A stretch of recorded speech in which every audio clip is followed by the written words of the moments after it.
Ya, babak baru penyidikan tragedi Kanjuruhan dimulai setelah otopsi ulang dilakukan. Sebagian pihak mendesak polisi menetapkan tersangka baru. Komnas HAM merekomendasikan hal yang sama. Mengapa harus lebih dari 6 tersangka Kanjuruhan? Bagaimana babak baru penyidikan tragedi Kanjuruhan ini kita akan diskusikan pada sore ke malam hari ini bersama dengan dua narasumber. Ada Pak Imam Hidayat, tim advokasi tragedi Kanjuruhan, dan juga Pak Arianto Sutadi, penasehat ahli Kapolri. Selamat sore, Pak Arianto, Pak Imam, apa kabar? Selamat sore, Pak. Selamat sore. Ya, selamat sore.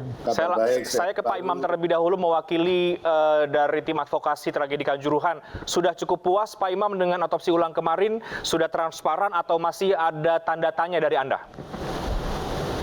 Ya, alhamdulillah otopsi kemarin berjalan dengan lancar, meskipun kita baik dari keluarga maupun penasihat hukum tidak boleh menyaksikan proses otopsi itu secara langsung. Mudah-mudahan dengan adanya otopsi ini bisa menguak tabir daripada penyebab kematian dari 135 orang akibat tragedi Kanjuruhan yang terjadi pada tanggal 1 Oktober tahun 2022. Oke, Pak Imam, otopsi ulang ini diharapkan juga menjadi alat atau cara baru untuk penyidikan lanjutan ya, sehingga muncul desakan juga ada tersangka baru. Anda sepakat Pak bahwa harus ada tersangka baru, tidak cukup 6 tersangka saja?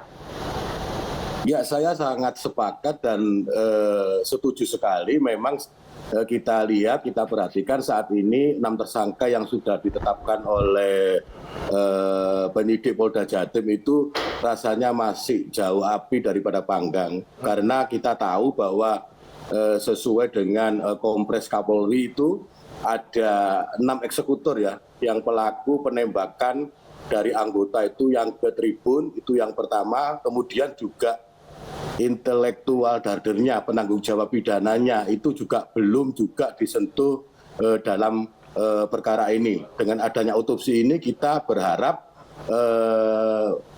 perkara ini bisa lebih mendalam penyidikannya yang dilakukan oleh penyidik Polda Jatim.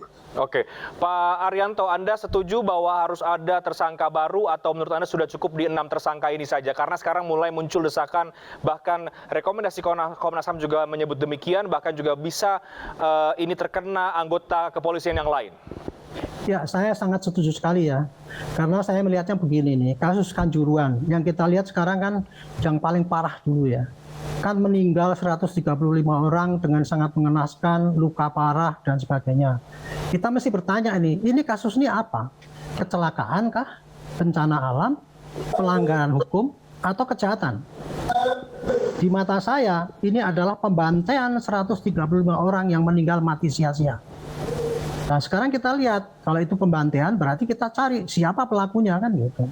Sekarang kita lihat dulu matinya kenapa? Yang lain-lain nggak usah lah yang rusak mobil ini dan sebagainya, yang di lapangan itu nggak usah diperhatikan. Sekarang yang diperhatikan adalah yang mati 135 itu akibat apa dulu gitu. Kita nanti bisa menentukan siapa pelakunya.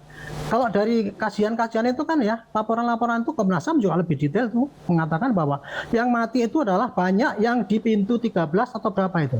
Di mana di situ ditembakkan gas air mata dan kemudian ditutup.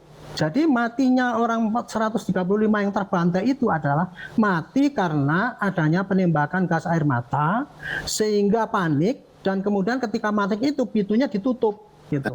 Ini saya anggap ini suatu kesengajaan, itu tadi yang dibilang intelektual darder itu pasti ada sih. Baik. Makanya itu kalau sekarang ya baru dikenakan 6 orang itu kan 3 itu kan polisinya ya, 3 itu orang sipilnya. Itu hanya melihat bahwa kasus ini dianggap seakan-akan karena salahnya, karena tidak tahunya sehingga mengakibatkan banyak mati orang itu. Belum ini adalah suatu pembantaian sehingga pelakunya harus dikejar.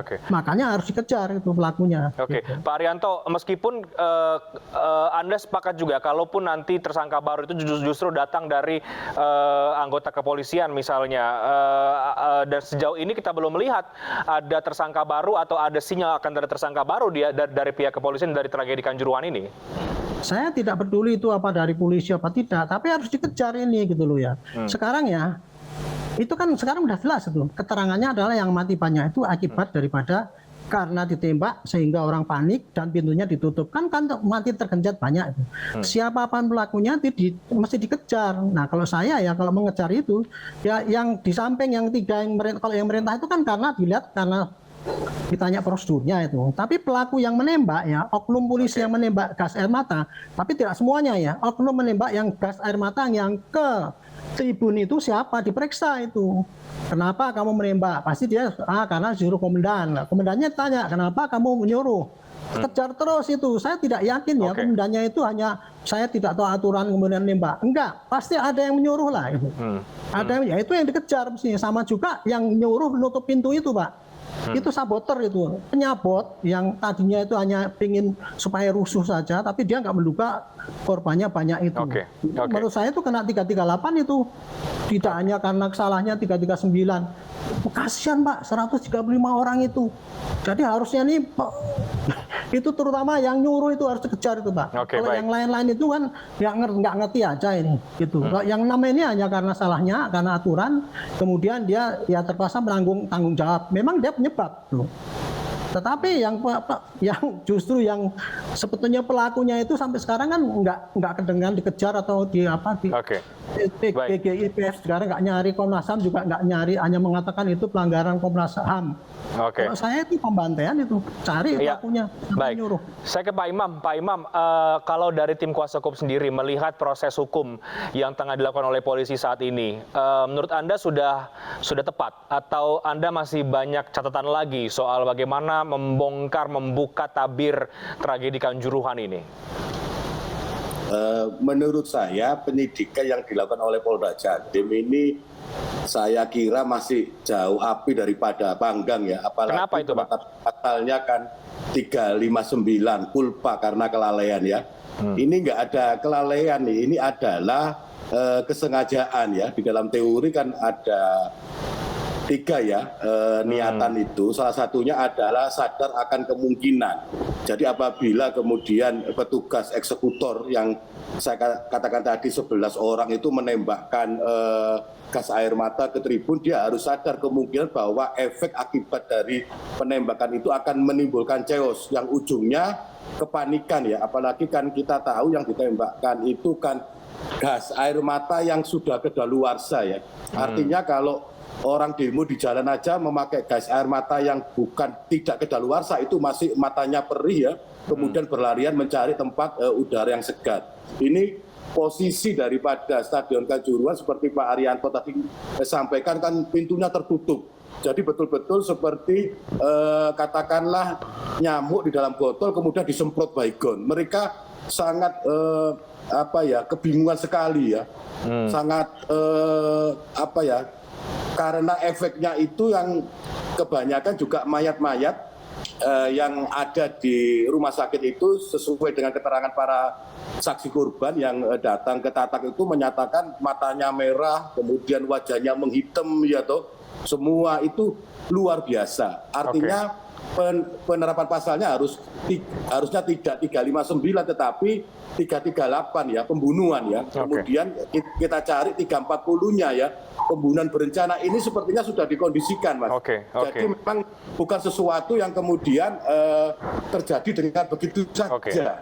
Tapi ini sudah ada perencanaan mulai awal. Apalagi kan kita tahu bahwa pertandingan dengan Persebaya ini kan non-supporter dari bonek. Artinya aman. Sepertinya kan bukan pertama kali pertandingan itu dilakukan di Kanjuruhan, Mas. Jadi bukan kelalaian ya, ini kesengajaan yang menurut Anda tepatnya adalah pasal pembunuhan. Makanya kemudian ada otopsi ulang yang diharapkan itu bisa membuktikan mengarah ke pembunuhan.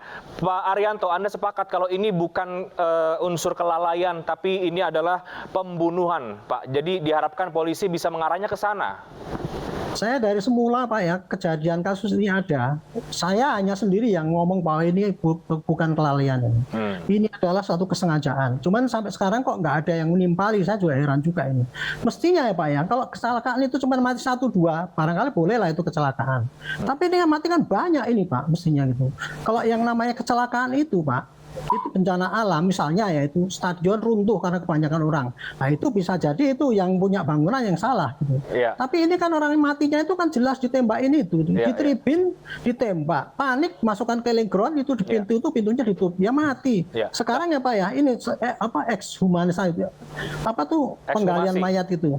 Menurut saya, lah ngapain baru sekarang? Oke. Kenapa yang 135 dulu tuh mestinya sudah di visum itu. Ya. Meninggalnya kena apa? Karena itu kalau kita dulu berangkatnya dari itu ada suatu kejahatan, yang 135 dulu tuh sebelum dikubur harusnya di visum. Ya. Matinya kenapa? Baik. Udah, Baik. sekarang nggak repot-repot lagi, ini Ya. nunggu dua bulan lagi. Iya, nah mungkin sebagai penasihat ahli Kapolri, Pak Arianto bisa menyampaikan itu, Pak, langsung ke internal kepolisian. Bagaimana, Pak Arianto? Ya sudah lah, polisi mestinya kan tanpa disuruh itu dia tahu tuh kalau kayak gini ini kejahatan, maka dia harus mencarinya itu pada bagaimana membuktikan ini kejahatan. Orang yang 135 itu mati karena apa? Harusnya divisum semua, sebelum dikubur gitu. Baik, oke. Kalau itu ketemu Baik. ya, oke, matinya kan nggak debat sekarang ini Ya. matinya karena gas air mata. Padahal nggak, kalau dari saksi ahli tadi kan banyak mengatakan gas air mata itu tidak mematikan, tetapi kalau terinjak-injak dadanya, Oke. tadi saya lihat itu bisa mematikan. Intinya Pak baik. ya, ini yang mematikan bukan gas air Baik. matanya. Saya hanya ngomong ini jangan sampai dituduh polisi yang membunuh gitu Baik. Pak. Baik. Polisi yang nembak itu hanya disuruh aja, dia nggak ngerti itu Oke. akibatnya kayak gitu. Ya, kita kawal bersama Bapak bagaimana penyidikan nanti di tragedi Kanjuruhan setelah otopsi ulang ini. Mudah-mudahan apa yang sudah kita bahas ini bisa menjadi bahan untuk membuka tabir tragedi Kanjuruhan. Terima kasih banyak Pak Imam dan juga Pak Arianto sudah berdiskusi bersama dengan kami di iNewsroom. Selamat malam. Masih.